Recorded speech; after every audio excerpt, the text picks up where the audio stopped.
बच्चों, आज मैं तुम लोगों को अलंकार के विषय में बतलाने जा रहा हूँ। तो अलंकार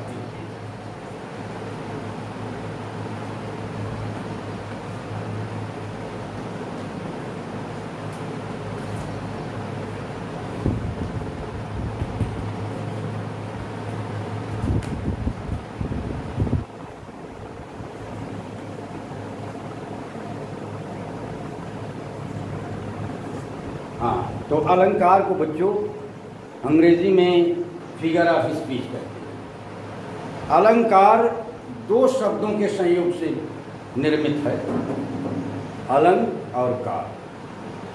अलंकार अलंक का अर्थ है शोभा, सुंदरता, सौंदर्य, और कार का अर्थ है करने वाला, यानी सौंदर्य को करने वाला, यानी इस कहने का तात्पर्य सौंदर्य की अभिवृद्धि करने वाला, सुंदरता को बढ़ाने वाला।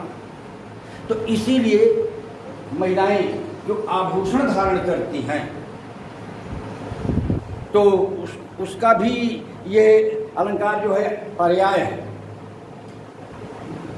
आभूषण मतलब गहना। महिलाएं गहने को इसलिए धारण करती हैं कि जिससे उनकी सुंदरता बढ़ जाए, उनका सौंदर्य चरमोत्कर्ष पर पहुंच जाए, यानी वह सुंदरता की पराकाष्ठा को प्राप्त।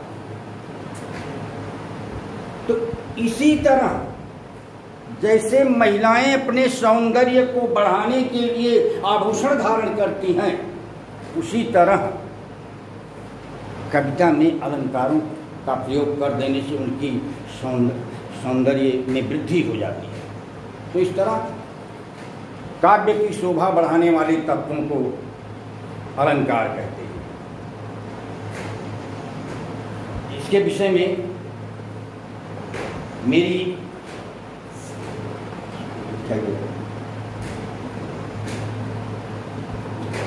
इसके विषय में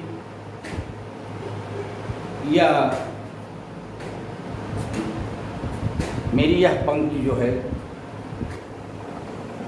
उपयुक्त है, मेरी ही रचना है।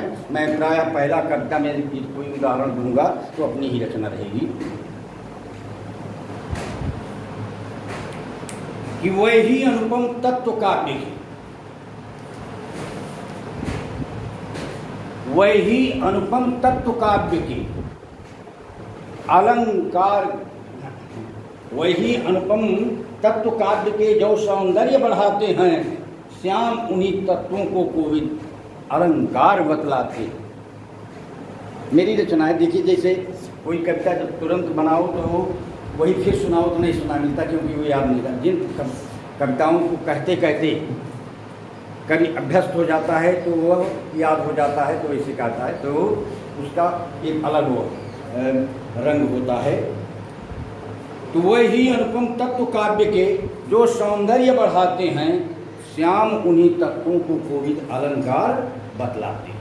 यानी जो अनुपम तत्व काव्य की सुंदरता को बढ़ाते हैं, विद्वान लोग, मूर्धन्य मनीषी जो हैं, उन्हीं तत्वों को अलंकार कहते। तो इस तरह काव्य की शोभा बढ़ाने वाले तत्वों को, काव्य के सौंदर्य में अभिवृद्धि करने वाले तत्वों को अलंकार कहते हैं। देखिए, मैं ये परिभाषा लिख दे रहा हूं इसकी कि वही अनुपम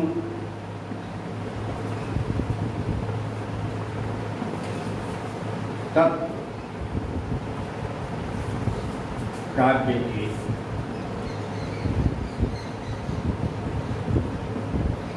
जो सौंदर्य बढ़ाते हैं, वही अनुपम तत्व काव्य के जो सौंदर्य बढ़ाते हैं।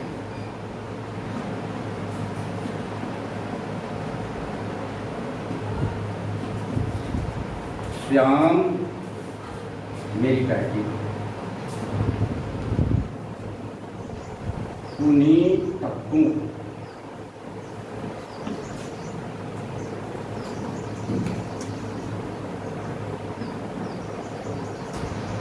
कोविद, कोविद मतलब विद्वान, अलंकार बतलाते हैं।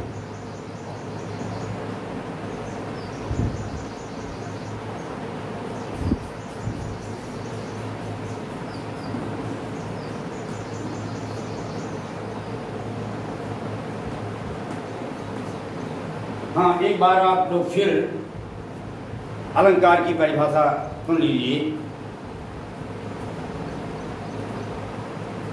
कि जिस प्रकार आभूषण धारण करने से मानव के सौंदर्य में वृद्धि हो जाती है। देखिए, नहीं, ऐसा नहीं कि महिलाएं ही आभूषण धारण करती हैं, पुरुष भी इसी सोने की जंजीर आदि धारण करते हैं। तो इसलिए यहाँ पर केवल महिलाओं शब्द का प्रयोग कर देने से कुछ लोग सोचेंगे कि यह उचित नहीं है। तो जिस प्रकार आभूषण धारण करने से मानव के सौंदर्य में वृद्धि हो जाती है, उसी तरह काव्य में भी यदि अलंकार का प्रयोग किया जाता है तो उनका सौंदर्य चरमोत्कर्ष पर पहुंच जाता है, यानी कविता की सुंदरता बहुत बढ़ जाती। तो इसके विषय में मेरी ये रचना है, अलंकार की परिभाषा यह भी है। वही अनुपम तत्व काव्य के, वही अनुपम तत्व काव्य के जो सौंदर्य बढ़ाते हैं, श्याम उन्हीं तत्वों को कोविद अलंकार बतलाते हैं। यानी वही अनुपम तत्व जो काव्य की सुंदरता बढ़ाते हैं, उन्हीं तत्वों को अलंकार की संज्ञा दी गई है, उन्हीं को अलंकार कहा जाता है। अब अलंकार कितने प्रकार के होते हैं? तो बच्चों, अलंकार वैसे अब नवीन पाठ्यक्रम में एक अलंकार के बारे में नहीं बताया जाता, वो है उभय अलंकार। तो वैसे मैं तीनों के बारे में बता देता हूँ। अलंकार मुख्यतः 3 प्रकार के होते हैं। अलंकार के प्रकार,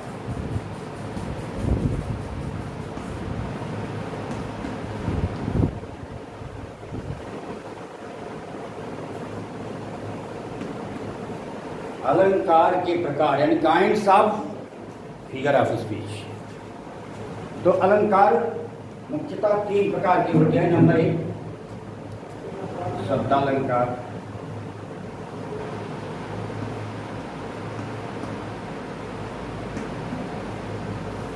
नंबर 2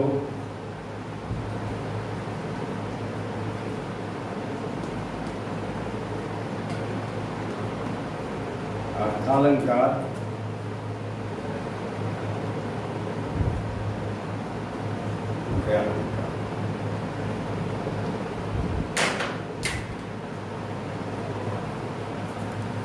तो बच्चों, मैंने बताया कि अलंकार 3 प्रकार के होते हैं। नंबर 1 शब्दालंकार, नंबर 2 अर्थालंकार, नंबर 3 उभयालंकार। तो जहां पर शब्दों के माध्यम से काव्य चमत्कृत होता है, यानी उत्कृष्ट शब्दों का प्रयोग होने के कारण काव्य की सुंदरता बढ़ जाती है, वहां शब्दालंकार होता है।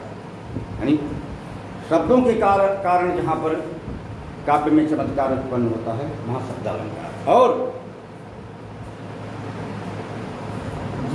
जब कविता चाहे जैसी भी हो, किंतु जब उसकी व्याख्या की जाए, उसका अर्थ निकाला जाए, तो कविता का सौंदर्य बढ़ जाता है, काव्य चरमोत्कर्ष पर पहुंच जाता है। तो अर्थगत सौंदर्य जिसमें होता है,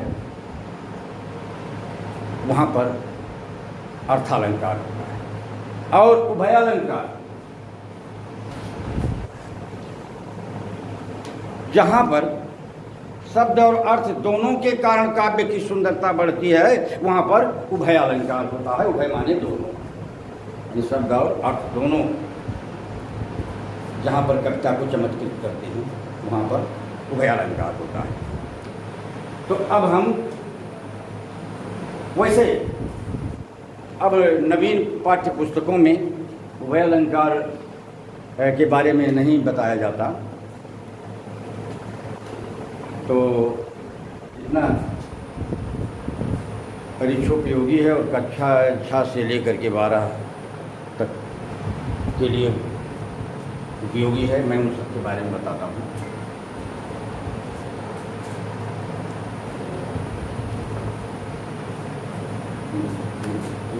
डायरी का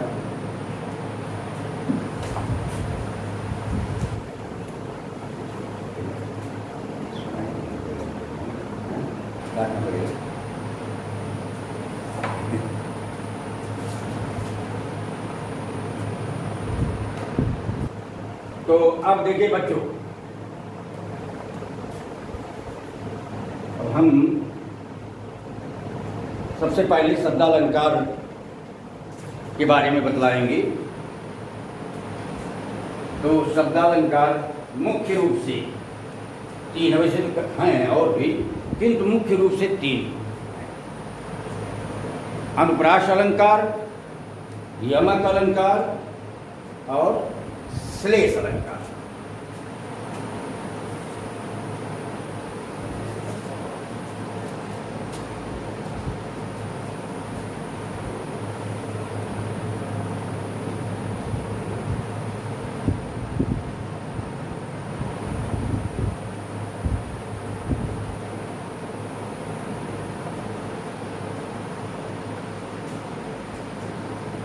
ये है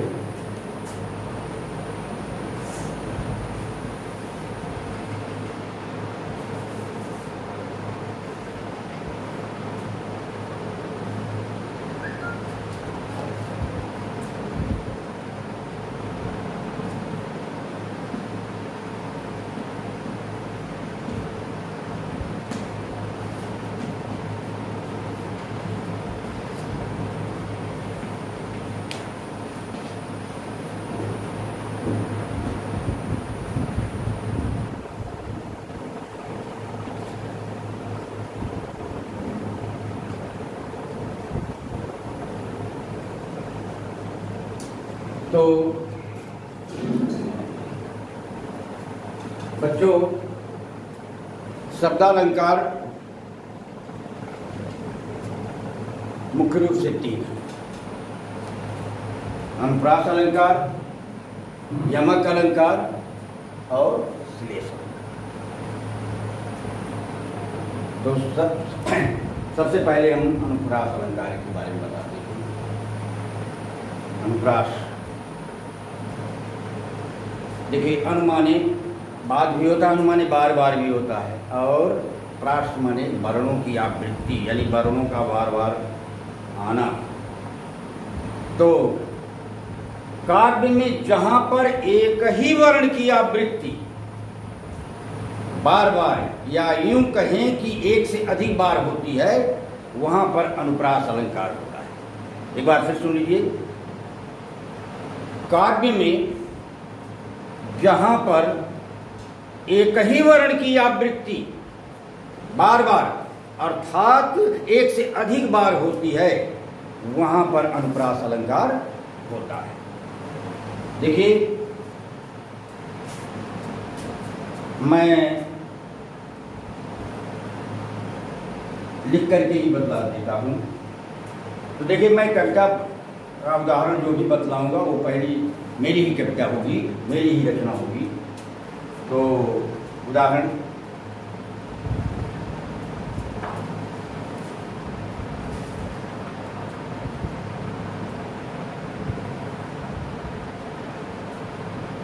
देखिए,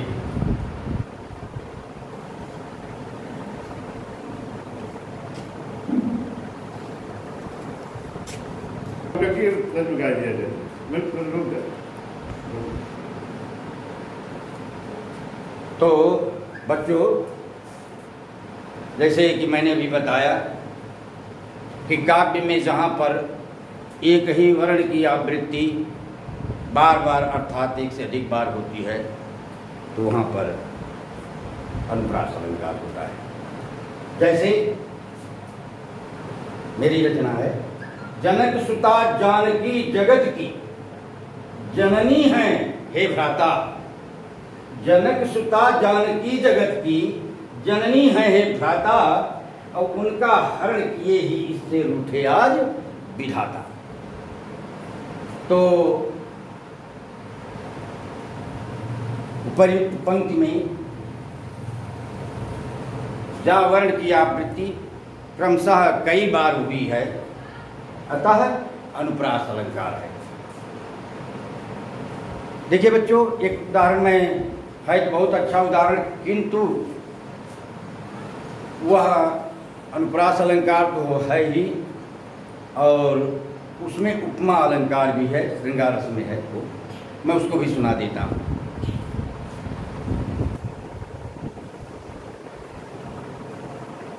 कुंचित हैं केस काले,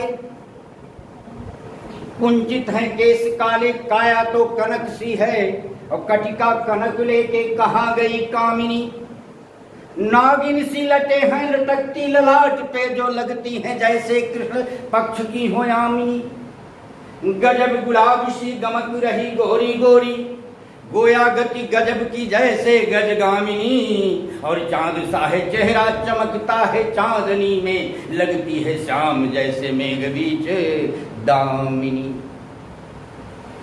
तो इसमें प्रत्येक पंक्ति में, यानी उपर्युक्त इस उदाहरण में प्रत्येक पंक्ति में अनुप्रास अलंकार और उपमा अलंकार का मणिकांचन संयोग है। ऐसा कभी कभी होता है। दोनों ने काव्य के सौंदर्य को चरमोत्कर्ष पर पहुंचा दिया है, अनुप्रास अलंकार ने और उपमा अलंकार। तो देखिए, प्राय बच्चे परीक्षा में ये लिख देते हैं, उदाहरण की चंदू के चाचा ने चंदू की चाची को चांदनी रात में चांदी के चम्मच में चटनी चटाया। बेटा, ऐसा उदाहरण नहीं लिखना चाहिए। ऐसे क्या कि मेरे पास ऐसे उदाहरणों का भंडार है कि आप सुनते सुनते लोटपोट हो जाएं, लेकिन यहाँ नहीं सुनाऊंगा। वैसे सुना देता हूँ कभी कभार, मूड में होता हूँ तो। आप उदाहरण हमेशा कविता में दीजिए, और जो साहित्यिक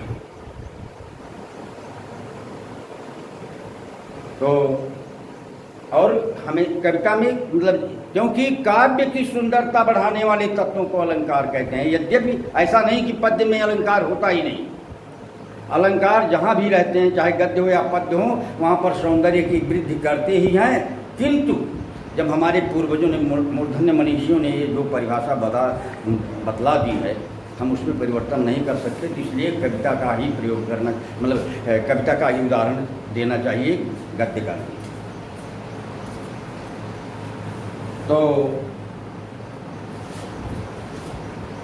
जैसे आपने यह उदाहरण लिखा, जनक सुता जानकी जगत की जननी है हे भ्राता, इसमें आप यही एक ही पंक्ति लिखेंगे, इतना ही कि जनक सुता जानकी जगत की जननी है हे भ्राता, और उनका हरण किए ही इससे रूठे आज विधाता। यह आप समझ गए होंगे कि कुंभकर्ण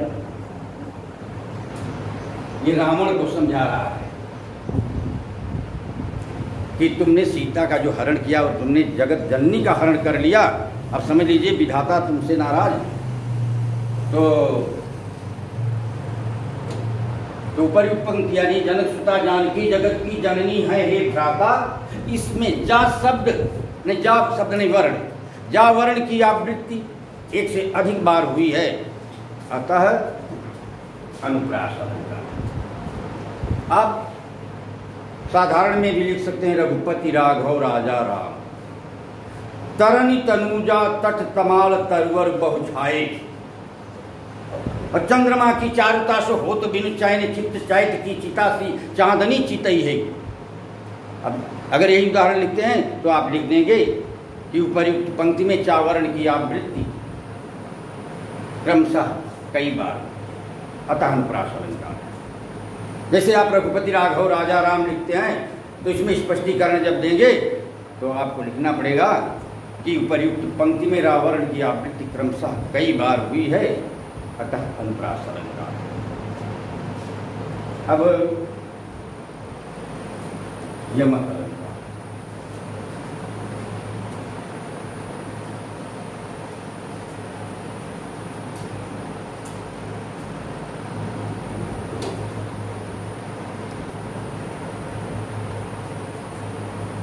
हम यमक अलंकार के बारे में बताएंगे।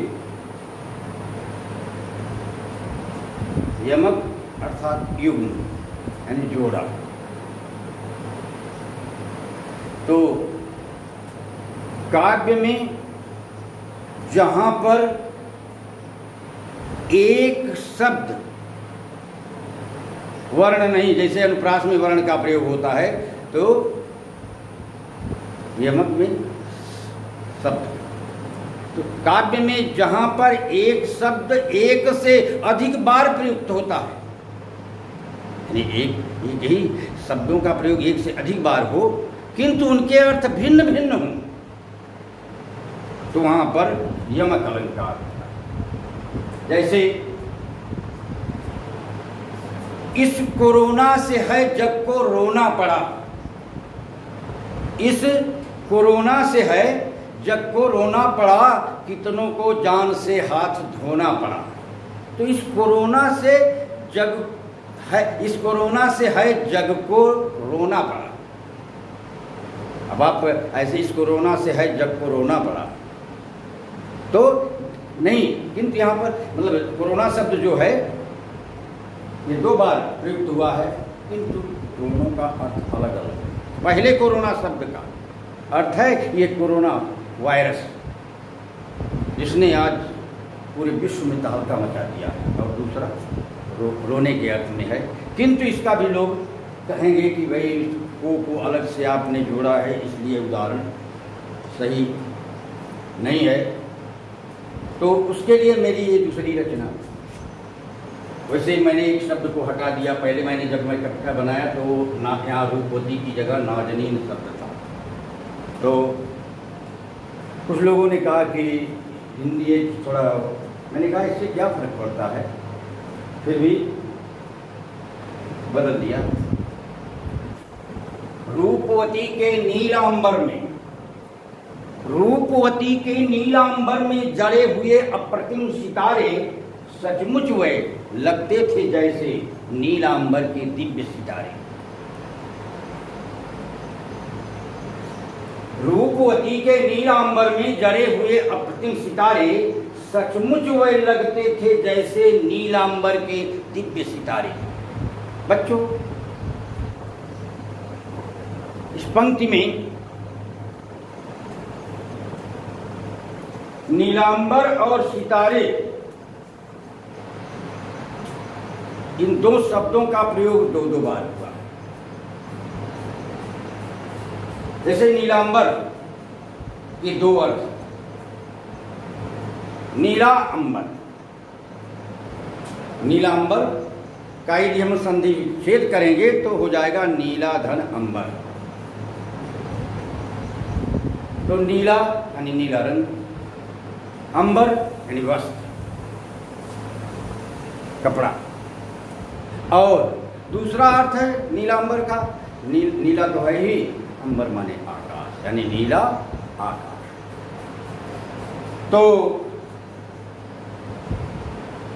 इस उदाहरण में एक सौंदर्य से ओतप्रोत सुंदरी के सौंदर्य का प्रतिपादन मैंने किया। वैसे मैंने जब कविता लिखा था तो रूपवती की जगह पर नाजनीन लिखा था। जो आप सबको जो पसंद आए उसका चयन कर सकते हैं कि नाजनीन के नीलांबर में जड़े हुए अप्रतिम सितारे सचमुच वे लगते थे जैसे नीलांबर के दिव्य सितारे। तो यानी यहाँ नीलांबर का अर्थ है नीला वस्त्र, और यहाँ नीलांबर का अर्थ है नीला आकाश। तो और पहले सितारे शब्द का अर्थ है वस्त्रों में जड़े हुए सितारे, उसमें जो कढ़ाई का काम हुआ था, मोतिया जड़े हुए थे। उनको कहा गया है। और दूसरे सितारे का अर्थ है आकाश में निशा काल में रात के समय संपूर्ण वातावरण को आलोकित करने वाले जो सितारे होते हैं, यानी आसमान में जो चमकने वाले तारे। तो उस सौंदर्य की पराकाष्ठा पर पहुंची हुई रूपसी के सौंदर्य का जो निरूपण है, अर्थ है कि उस सुंदरी ने जो सुंदर नीला वस्त्र धारण कर रखा था, उसमें जड़े हुए सितारे इस तरह चमक रहे थे जैसे नीले आकाश में तारे चमकते। तो पहले नीलांबर के दो अर्थ हैं, नीला वस्त्र और नीला आकाश, और उसी तरह सितारे के भी दो अर्थ हैं। दो जगह है तो दोनों के अर्थ अलग अलग हैं। पहले सितारे शब्द का अर्थ है वस्त्रों में जड़े हुए सितारे, और दूसरे सितारे शब्द का अर्थ है तारों के समूह कहा गया है। इस प्रकार एक ही शब्द के दो दो अर्थ होने के परिणाम स्वरूप इस कविता में, इन पंक्तियों में यमक अलंकार है। वैसे आप लोग जो ज़्यादा यही प्रयोग करते हैं, कनक कनक के शौगुनी मादकता अधिकाय या खाए बौराए जगवा पाए बौराए। तो कोई भी आप उदाहरण दीजिए, आप सही लिखिए। जैसे भूषण जी की कविता है कि ऊंचे घोर मंदिर के अंदर रहनवारी, ऊंचे घोर मंदिर के अंदर रहाती हैं, कंद मूल भोग करें, कंद मूल भोग करें, और 3 बेर खाती थी वे 3 बेर खाती हैं। भूषण शिथिल अंग, भूषण शिथिल अंग, नगन जड़ाती थी वे नगन जड़ाती हैं। इसे अच्छी तरह से मुझे कविता याद नहीं है, फिर भी आपको उदाहरण काम भर को मतलब मिल गया कुछ। तो इसका अर्थ है कि मुगल बादशाहों के घर की वह महिलाएं जो कभी भव्य भवनों में रहा करती थी, ऊंची ऊंची अट्टालिकाओं में रहा करती थी, आज शिवाजी के पराक्रम और शौर्य से भयभीत होकर के पर्वतों की गुफाओं और जंगलों में उन्हें रहना पड़ रहा है। मुगल साम्राज्य का पतन हो चुका है। वह रानियां जो ऊंची ऊंची अट्टालिकाओं में रहा करती थी, आज पर्वतों की गुफाओं और जंगलों में रहने के लिए विवश हैं। तो ही कि ऊंचे घोर मंदिर के अंदर रहने वाली, ऊंचे घोर मंदिर यानी घोर मंदिर यानी जो भयानक कंदराएं हैं उनमें रहने, और घोर, तो ऊंचे घोर मंदिर के अंदर, यहाँ पर लेकिन पहला जो है घोर मंदिर का मतलब विशाल भवनों में, भव्य भवनों में रहने वाली जो मुगलों की पत्नियां थीं, आज वह ऊंचे घोर मंदिर के अंदर रहा थी। आज वह पर्वतों की गुफाओं, घर और घने जंगलों में रहने के लिए विवश हो गई हैं। अब कंदमूल भोग करें, कंदमूल भोग करें, यानी पहले कंदमूल भोग करें, पहले कलाकंद यानी उच्च कोटि की मिठाइयाँ आज खाती थी, और कंदमूल भोग करें, और आज कंदमूल खा करके, कंदमूल की जड़ खा करके, एक कंद है कंदमूल, जैसे गंजी होती है तो उसे, तो आज भी कंदमूल खा रही, लेकिन कंदमूल फल खा रही। पहले उनकी मिठाइयाँ खाती थी, और 3 बेर खाती थी, वह 3 बेर खाती हैं। पहले 3 बेर खाती थी यानी 3 बार भोजन करती थी, अब 3 बेर खाती हैं। अब 3 यानी थोड़ा बेर आज फल मिल जाता है, उसी तरह उसी में अपना जीवन यापन करती है। और भूषण शिथिल अंग, भूषण शिथिल अंग, पहले उनका अंग शिथिल था, एक अंग प्रत्यंग नाजुक थे, कोमल थे। बेगम,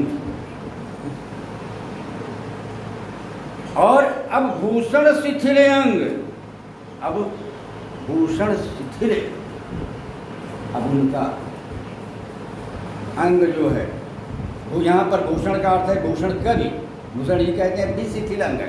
पहले भी अंग नाजुक था और आज शिथिल अंग, आज उनके पास माने रोटी कपड़ा और मकान की सम्यक व्यवस्था नहीं है, जिसके कारण उनके अंग प्रत्यंग शिथिल पड़ गए हैं। और नगन जड़ाती थी वह नगन जड़ाती हैं, पहले नगन जड़ाती थी वह उच्च कोटि के आभूषण धारण करती थी और उन उच्च कोटि के आभूषणों में उच्च कोटि के नग भी जड़े रहते थे, यानी उन्हीं उच्च कोटि के नगों से जड़ित आभूषण को धारण करती थी तो नगन जड़ाती थी। पहले वह अपने आभूषणों में नगन नग यानी बहुमूल्य नगों को जड़ाती थी और आज नगन जड़ाती हैं, यानी आज नग्न है, पहनने को कपड़े नहीं है इसलिए जड़ाती हैं। तो शब्दों और वाक्यों की यहाँ पर आवृत्ति हुई है किंतु अर्थ अलग अलग हैं। अतः यमक अलंकार। बच्चों अब मैं श्लेष अलंकार के बारे में बतलाने जा रहा हूँ।